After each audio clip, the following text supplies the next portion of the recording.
আসসালামু আলাইকুম viewers, welcome to my channel. আজকে একটা নতুন রেসিপি নিয়ে আপনাদের সাথে হাজির হয়েছি। জয়দানা, দেখুন কিভাবে তৈরি করতে হয়। আমি সামান্য আটাকে আমি ভালোভাবে মথে নিয়েছি এবং সেটাকে ছোট ছোট করে চেপে চেপে জয়দানার আকৃতি করে কেটে নিয়েছি হাত দিয়ে। দেখুন ছোট ছোট করে কেটে নিয়েছি। আপনারা চাইলে চালের গুঁড়া দিয়ে ওইটা করতে পারেন, চালের গুঁড়া দিয়ে করলে অনেক টেস্ট হবে, বাট আমার কাছে চালের গুঁড়া নাই, এই কারণে আমি আটা দিয়ে করছি। এরপর আমি শুকিয়ে নিয়েছি। আপনারা চাইলে রোদ্রে শুকাতে পারেন, চুলাও শুকাতে পারেন। দেখুন আমার এটা হয়ে গেছে। কতটা মচমচে হয়েছে দেখুন, আমি হাত দিয়ে দেখিয়ে দিচ্ছি এবং শক্ত হয়েছে। এরপর আমি একটু সামান্য ভেজে নেব।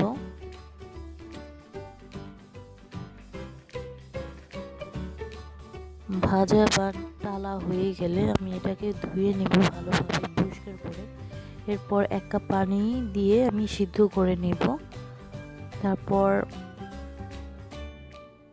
আমি চিনি দিয়ে দিচ্ছি, 1 কাপ পরিমাণ চিনি দিয়ে দিচ্ছি।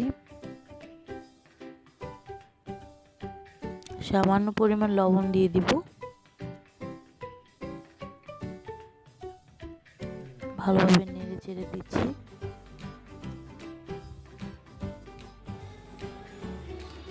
সেদ্ধ হয়ে গেলে আমি এর মধ্যে লবণ দিয়ে দিব সামান্য পরিমাণ, আপনাদের স্বাদ মতো দিতে পারেন, চাইলে নাও দিতে পারেন। এরপর আমি দিয়ে দিব দুধ। দুধটাকে আমি ভালো করে ফুটিয়ে নিয়েছি। এরপর অ্যাড করছি 1 কেজি পরিমাণ দুধ।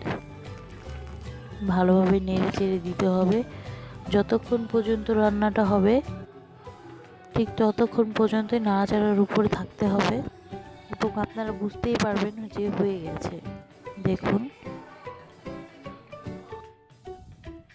দেখুন হয়ে গেছে আমার জয়দানার ক্ষীর বা পায়েস, যেটাই বলুন না কেন। আশা করি সবাই ভালো লাগবে, বাসায় ট্রাই করবেন, লাইক কমেন্ট শেয়ার করবেন।